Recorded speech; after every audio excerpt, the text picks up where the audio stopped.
Torcer pelo Vasco da Gama não é apenas uma paixão, é um estilo de vida.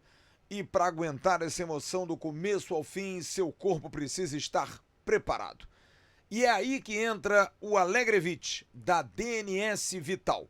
Um suplemento completo, ideal para combater o cansaço, fortalecer a imunidade e manter a disposição lá em cima. Com o Alegrevit, você tem energia de sobra para cantar, pular, vibrar e apoiar o gigante da colina do primeiro ao último minuto. Quer garantir o seu? Acesse agora a NIT Quantic e encontre o Alegrevit e toda a linha de produtos DNS Vital. Com qualidade, segurança e entrega rápida, você cuida da sua saúde com a mesma confiança que tem no seu time.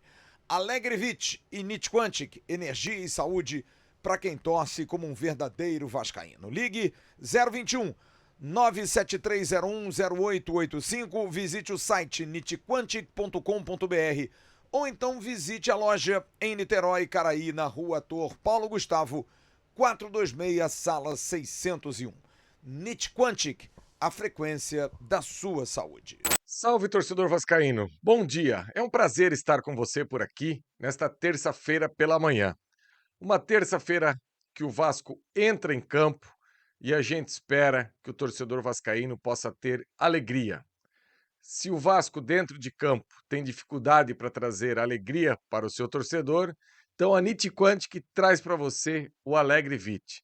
Como você ouviu aí nas palavras do Flávio Dias, um produto distribuído pela NIT Quantic que eu tenho certeza que se você começar aí a fazer uso, vai mudar de alguma maneira a sua energia e a sua vida. E o Vasco hoje inicia uma nova era. Uma era em busca da dignidade. Pode ser pesado o que eu estou falando aqui. Agora, aquilo que o Vasco fez na semana passada perante a equipe da Venezuela e depois sábado na Bahia, com a derrota para o Vitória por 2-1, é algo que acabou ficando abaixo da dignidade. Não tem como a gente normalizar isso. Eu entendo que o Vasco, gigantesco dentro de campo, está adormecido há um bom tempo. Se a gente parar para pensar, o Vasco da década de 80, o Vasco da década de 90 e o Vasco ali de 2011 e 2012 era também dentro de campo um gigante. Só que, infelizmente, nos últimos anos não é isso que a gente tem visto. Então a gente acaba sendo muito saudosista. A gente acaba lembrando de equipes, de épocas que não existem mais. Não adianta ficar batendo em cima desse tipo de coisa.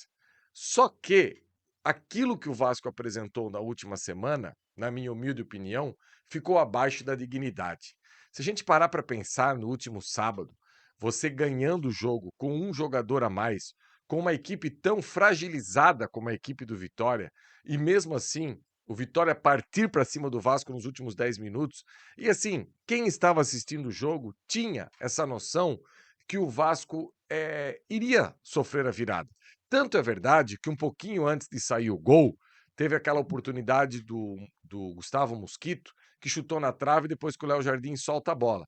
Então, assim, quem estava vendo o jogo estava prevendo que de uma hora para outra o Vitória ia acabar virando o jogo e o Vasco iria entrar na zona do rebaixamento. E o Vasco, ele precisa recuperar a dignidade nas mais variadas esferas. O presidente Pedrinho acabou demitindo o diretor executivo Marcelo Santana. Aliás, até nas nomenclaturas que o Vasco tem hoje, na sua diretoria, a gente precisa fazer um reset. A gente precisa começar do zero. Porque ele saiu dizendo, na sua nota, o Marcelo Santana, que não cabia a ele a contratações e dispensas. Pelo amor de Deus. O princípio de um diretor executivo nas equipes que trabalham no futebol brasileiro, nada mais é do que contratação e dispensas. Depois, eles podem até ter outras atribuições. E no Vasco, o diretor, sem necessidade alguma, na minha humilde opinião, quis expor ainda mais a direção do Vasco. E é estranho, porque é um cara que foi contratado pelo Felipe, que fizeram cursos aí na CBF, contratado pelo Felipe é uma palavra forte, mas foi uma indicação do Felipe, pelo menos isso, à época, foi noticiado. E o torcedor do Vasco esperava ontem a demissão do Felipe, como se espera Judas no sábado de Aleluia. Toda hora que a gente abria a rede social, as pessoas apontando a arma para o Felipe. Eu vou ser sincero para você, torcedor, eu já dei a minha opinião. Eu acho que o próprio Felipe, para preservar o seu amigo Pedrinho, poderia em algum momento pedir para sair. Mas o Cerdeiro, ontem à noite na live, foi certeiro quando ele traz o seguinte: o Felipe foi colocado na condição de treinador pelo Pedrinho e ficou muito exposto e não fez um bom trabalho como treinador. E eu acredito que até ele pensa assim. E agora, para o Pedrinho demitir um cara que ele colocou como treinador, também ficou difícil. Enfim, o Pedrinho viajando para a Argentina ou não viajando, Pedrinho não, desculpa, o Felipe, viajando para a Argentina ou não viajando, o Felipe ocupando o cargo que vai ocupar no Vasco daqui para frente, eu acho que o que a gente precisa mesmo guardar a nossa energia é para aquilo que o Fernando Diniz vai poder apresentar a partir de hoje dentro de campo. Eu acho que o Felipe, o Flávio até trouxe a informação ontem à noite no News, que algumas indicações do Felipe provavelmente vão acabar sendo afastadas e tudo mais. Eu acho que agora a gente tem que parar de perder energia com isso momentaneamente e cuidar do campo e bola, que é o que eu gosto e tenho certeza que é o que a maioria de vocês gosta. E ontem já foram divulgadas algumas imagens do Fernando Diniz comandando os treinos do Vasco.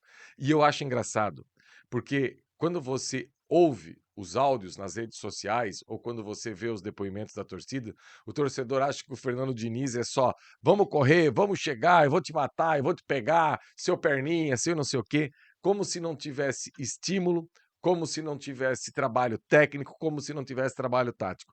Como para o Vasco sair dessa situação, basta berrar com os jogadores, gritar com os jogadores que a coisa vai dar certo. E olha, que eu particularmente penso que a parte anímica desse elenco precisa ser trabalhada. Isso é um fato, mas não é só isso que vai fazer o Vasco sair dessa situação ruim. O Vasco, na minha opinião, ele vai precisar de um bom trabalho do Fernando Diniz e principalmente de uma correção de rota na próxima janela. E agora fica a pergunta: quem será esse novo diretor executivo? O Flávio perguntou ontem à noite. Eu confesso a você, torcedor, que a gente acaba ficando até sem escolhas, porque é um mercado que no futebol brasileiro ainda é de poucas pessoas, não é um mercado amplo. Numa primeira prateleira, disparado o Rodrigo Caetano, que é para ser o nome que o Vasco deseja. Mas agora, começando uma reformulação na comissão técnica da seleção brasileira, com Carlo Ancelotti e tudo isso, não sei se vai ter alguma possibilidade. O segundo mais famoso dos últimos anos, Alexandre Matos, passou pelo Vasco há meses e não deu certo. Anderson Barros faz um trabalho sólido no Palmeiras. Não existe essa possibilidade. André Mazuco, enfim, a gente fica aqui cogitando nomes no mercado que não tem ninguém que é uma grande unanimidade. O que a gente precisa é ser assertivos nas mais variadas áreas e a janela está chegando. E agora é entender quem vai cuidar dessa janela para que o Vasco possa buscar esses reforços, entregar na mão do Fernando Diniz e fazer com que essa equipe possa realmente recuperar a dignidade.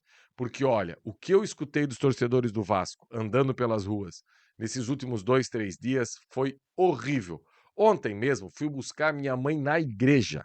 Na comunidade que minha mãe vai na igreja, existe um terço na segunda-feira pela manhã que o título, o lema é As Mães que Oram pelos Filhos. Pois saiu um cara da igreja, veio na minha direção e disse: E o teu Vasco, hein, tá feio. A vontade já foi de mandar para aquele lugar.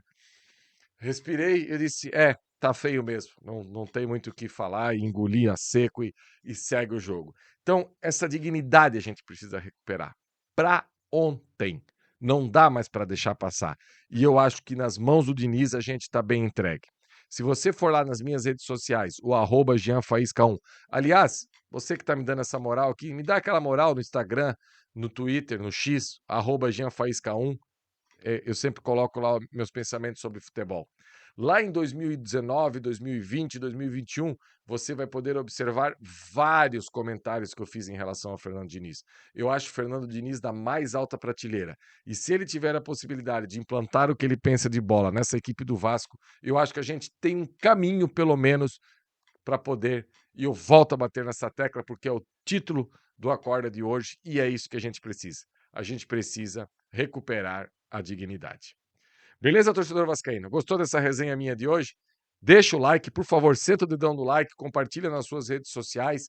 Hoje tem BDG com o Flávio Dias, o Emerson está indo para a Argentina, tem resenha meio-dia com o Sérgio Quindi e a partir das 20 horas a gente vem aqui no melhor pré-jogo do YouTube falar muito dessa decisão da Copa Sul-Americana entre Lanús e Vasco. Aguardo vocês. Valeu, galera!